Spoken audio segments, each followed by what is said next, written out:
हाय, मेरा नाम है गौरव मुकेश। सो गौरव, सबसे पहला सवाल तो आपसे यही है, बीइंग एन एक्टर वो कौन से चैलेंजेस है जो कोविड में आप फेस कर रहे चैलेंजेस मतलब कोविड जैसी सिचुएशन है, सभी को पता है कि कितनी प्रॉब्लम आ रही है। और मेरा ख्याल है एज एन एक्टर क्या हर किसी को उतनी प्रॉब्लम है, भले ही वो ट्रैवलिंग को लेकर हो, काम के लेकर हो। और अंदर कहीं ना कहीं एक डर बना हुआ है, लेकिन काम करना भी ज़रूरी है। और एक हमारी लाइन की बड़ी फेमस लाइन है कि the show must go on. और वो इसीलिए है कि लोग जो हमको देखते हैं, जो प्यार करते हैं, जो सराहते हैं, उनका एंटरटेनमेंट कभी ख़त्म नहीं होना चाहिए। और वो ख़त्म ना होने के लिए जो शिद्दत से सारे एक्टर्स, पूरी फेडरेशन या जितने भी हमारे आर्टिस्ट हैं या बाकी एसोसिएशन है, बहुत ही दिल से मेहनत कर रही है। और ये जानते हुए कि जान जोखिम पर है। बात अगर कोविड किसी को हो जाए तो बात ये नहीं है कि कितनी प्रॉब्लम उसे पर्सनली होगी, लेकिन उसके साथ साथ यूनिट पे 100 से 150 लोग हैं। तो हर किसी को ये प्रॉब्लम है, उसके बावजूद सब ये कर रहे हैं। बट पूरा प्रिकॉशन लिया जा रहा है, टाइम टू टाइम सैनिटाइजेशन हो रहा है, और आपका टेम्परेचर चेक हो रहा है। और किसी को अगर हल्का सा भी आता है तो एक प्रोडक्शन की तरफ से कह लीजिए या इंडिविजुअल तौर पे अगर हम कहें तो उतना वो परखा जाता है कि आप जाते ही वहाँ भैया थोड़ा सा डिस्टेंस मेंटेन हो। हैं। सो गौरव, एक और चीज़ है क्योंकि being an actor obviously as you said show must go on.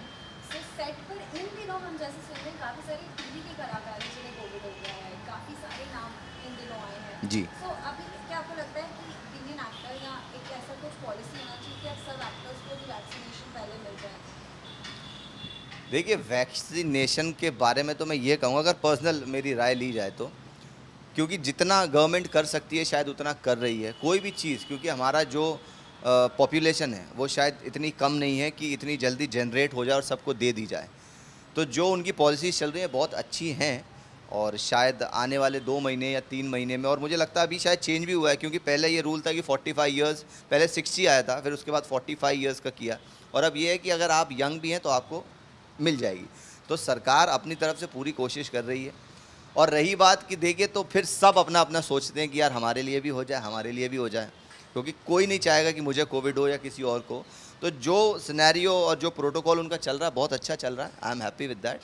और जब लगेगा तो डेफिनेटली लगवाएंगे उस वक्त भी। सो लास्टली क्या कहेंगे आप सारी ऑडियंस को, कैसे अपना ख्याल रखें? ख्याल रखने के लिए एक ही चीज़ है, ये देखिए सैनिटाइजेशन आ तो कब से रहा है, सैनिटाइज़ करिए हाथ, और मार्केट में भी मिल रहा है। लेकिन शायद हमारे इंडियंस वेस्टर्न कल्चर से बहुत ज़्यादा प्रभावित रहते हैं। और ये सैनिटाइजेशन जब से कोविड आया तब से लोगों को पता लग गया है, सैनिटाइज़र लो, सैनिटाइज़र लो। तो 2 रुपए की चीज़ 200 में बिक रही है। लेकिन हमारे माँ बाप ने या हमारे परिवार में या हमारी संस्कृति ने हमको ये सिखाया है कि कोई भी कार्य करने से पहले आप हाथ साबुन से धोइए। और मुझे लगता है सबसे बेस्ट वही चीज़ है, ये सैनिटाइजेशन।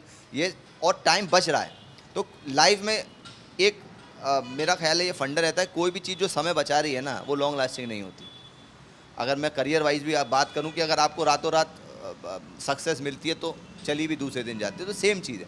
तो हमारी संस्कृति में सारी वो चीज़ें हैं कि आप एक दूसरे से, जैसे कि पहले सब हाथ मिलाने लगे थे, वेस्टर्न कल्चर, नमस्ते कीजिए, दूर से मिलिए, हेलो हाय कीजिए।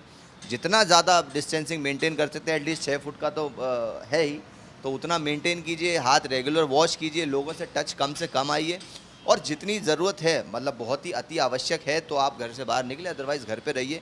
क्योंकि अब वर्क फ्रॉम होम भी उतना प्रचलित हो गया है कि सब घर पे बैठकर काम कर सकते हैं। हाँ, अब जैसे एक्टर घर पे बैठ के शूट नहीं कर सकता तो उसके लिए जाना ज़रूरी है, तो ऐसे ही जिनको ज़रूरी है जाना वो ही घर से निकलें, वरना घर पर आराम कीजिए, परिवार के साथ रहिए, परिवार को वक्त दीजिए।